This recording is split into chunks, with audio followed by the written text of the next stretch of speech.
We will be picking up on Chapter 16 of Bitten, The Secret History of Lyme Disease and Biological Weapons by Kris Newby. Speed Chess, Georgetown, Washington, D.C., 2016. The incapacitants showed that there was a humane aspect to the whole situation. It was not the same as putting an atomic bomb down their throats, which would have been just as easy to deliver. It was a humane act. Riley D. Housewright, Scientific Director of the U.S. Army Biological Warfare Laboratories at Fort Detrick. In 2016, I flew to Washington, D.C. to meet Joel McCleary, a White House aide under President Jimmy Carter, former treasurer of the Democratic National Committee, and a biosecurity expert who seemed to know more about Cold War bioweapons than any other person I'd interviewed thus far. McCleary was also the founder of Q Global, a firm that protects leaders in corporations and nations against biological and radiological threats of assassination, intimidation, and mental and physical health alteration. A navigation app led me to McCleary's address, a numbered mailbox on a fenced-in Georgetown with no residents in view. A bit baffled, I followed the fence down a dark brick path and through a wooden gate that opened onto a conventional carriage house surrounded by, a well-tended English-style garden. I thumped a heavy brass knocker on the front door, and McCleary answered. He was a bear-sized man in his late 60s with a mop of gray hair, steely eyes, and a quick mind. That day he was wearing a cotton dress shirt, sweatpants, and slippers. Unshaven, he apologized for his appearance, saying, "I've been ill." He offered me a seat at the table with a checkerboard surface arranged with big chess pieces, and went to get coffee from the kitchen. The living room, dimly lit, was furnished with antiques from Asia, including a Buddha statue on the fireplace mantel, and its walls were lined with fine art looking toward the kitchen and an office nook. I could see McCleary's computer screensaver rolling through alternating photos of his children and a hero of his, President John F. Kennedy. McCleary returned carrying mugs of hot coffee, and we slid a few chess pieces aside to make room. As I briefed him on the Willie story, he interrupted me with a stream of rapid-fire questions. We were in essence playing verbal speed chess, swapping hidden knowledge like pieces on a chessboard. From previous calls, I knew that McCleary was a friend of William Patrick III, head of product development at Fort Detrick Bioweapons Program.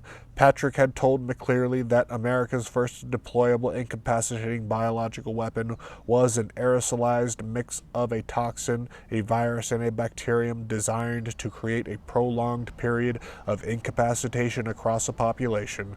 The first component was staphylococcal enterotoxin B, or SEB, was a toxic waste product of the bacterium that causes food poisoning. In 3 to 12 hours, those who breathed it in would come down with chills,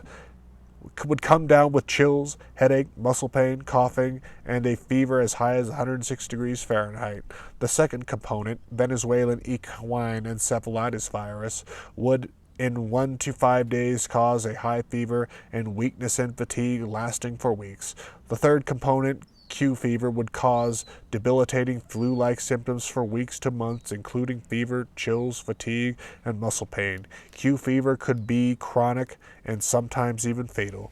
When exposed to this germ cocktail mass-produced at the Pine Bluff Arsenal in Arkansas, theoretically few people would die, but it could put a significant percentage of the population out of commission, making an invasion easier, and no city infrastructure would be harmed. Later, Henry Kissinger questioned how non-lethal these weapons could be, and Riley noted that they would be non-lethal for someone with 2 nurses. Patrick went on to say that if a lethal non-contagious bioweapon had been needed, the United States' first choice would have been a mixture of tulimaria with SEB toxin deployed in a small dry particle. This mixture delivered in massive or overwhelming overwhelming doses would shrink the incubation time for both agents and create an inflammatory storm within a body, one that would kill those at the center of the delivery within 18 hours. He stressed that such a combination weapon would not manifest as an immediately recognizable natural disease. McClearly heard many of these stories while he was hanging out with Patrick at his home in Maryland, and he was present with Patrick shortly before his death from cancer in 2010, built a large fire in his backyard, and started burning a cache of bioweapons documents. Any records of the open-air biological tests still around? I asked. Yes, they exist, especially for the three key open-air tests for tularemia in the South Pacific and Alaska, but they are classified. I have never read them. I told him about the Swiss bank account receipts from found in Willie's garage. He paused to consider the implications. How much was in the account? I don't know. I have several withdrawal slips, each over $10,000. That was a lot of money back in the 70s. Wow, that's very interesting, he said. I believed, as do several other former U.S. officials whom I respect, that the biological weapons program was penetrated by the Soviets just as was the Manhattan Project. Willie told a friend that the Russians stole a virulent strain from his lab, and Willie told me during an interview that the Russians are in trouble. But why exactly would they be in trouble? McClearly asked. I don't know, but there are two hotspots of Borrelia burgdorferi in the United States, Connecticut and the Great Lakes region. So, do you think the real story is that the Russians unleashed it back on us, he asked me. That cannot be ruled out. McClearly shook his head from side to side. If your theory were true, they'll come after you. You have no idea. Even to suggest that the Russians or Soviets unleashed a biological weapon upon the United States would have immense international repercussions. I suddenly felt like a chess student being scolded by a grandmaster for making a stupid mistake, for not being able to see 6 moves ahead. Look at my eyes, he said. I stopped taking notes and looked up. At that moment, the face of Kennedy, the assassinated president, came into focus on the screensaver behind him. He said, "You're not going to believe me when I say this, but if this is true, you can prove your thesis. This is get killed stuff. This is really dangerous shit."